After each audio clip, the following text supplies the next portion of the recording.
তথ্য ও যোগাযোগ প্রযুক্তি। পাঠ 1। ব্যক্তিজীবনে তথ্য ও যোগাযোগ প্রযুক্তি। পৃথিবীতে কত নতুন নতুন প্রযুক্তির জন্য হচ্ছে, আমরা হয়তো তার সবগুলোর কথা জানতেও পারি না। তাই সেগুলো হয়তো আমাদের জীবনে কোনো প্রভাব ফেলতে পারে না।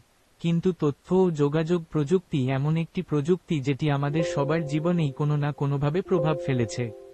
পৃথিবীতে মনে হয় একজন মানুষকেও খুঁজে পাওয়া যাবে না, যে কোনো না কোনোভাবে এই প্রযুক্তি ব্যবহার করেনি কিংবা তার জীবনে তথ্য ও যোগাযোগ প্রযুক্তি কোনো না কোনো পরিবর্তন আনেনি।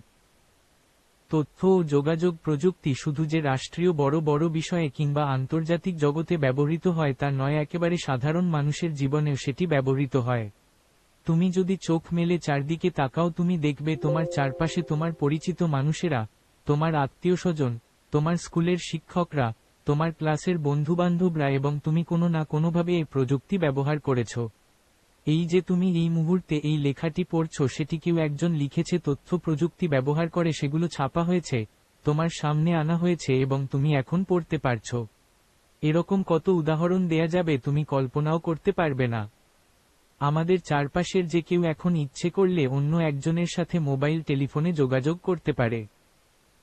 একজন মানুষের জীবনে তথ্য ও যোগাযোগ প্রযুক্তির কি কি ব্যবহার হতে পারে তার একটা তালিকা তৈরি করার চেষ্টা করলে সেটা মনে হয় কোনোদিন শেষ করা যাবে না।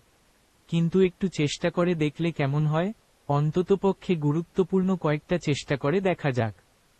টেলিভিশন এখন বিনোদনদের সরয়েছে মাধ্যম। ব্যক্তিগত যোগাযোগ। তথ্য প্রযুক্তির ব্যবহারে প্রথম উদাহরণ হতে পারে ব্যক্তিগত যোগাযোগ। আমাদের চারপাশের প্রায় সবার কাছেই এখন মোবাইল টেলিফোন রয়েছে, যে কেউ এখন ইচ্ছে করলে অন্য একজনের সাথে মোবাইল টেলিফোনে যোগাযোগ করতে পারে। তোমরা নিশ্চয়ই অনুমান করতে পারছো যে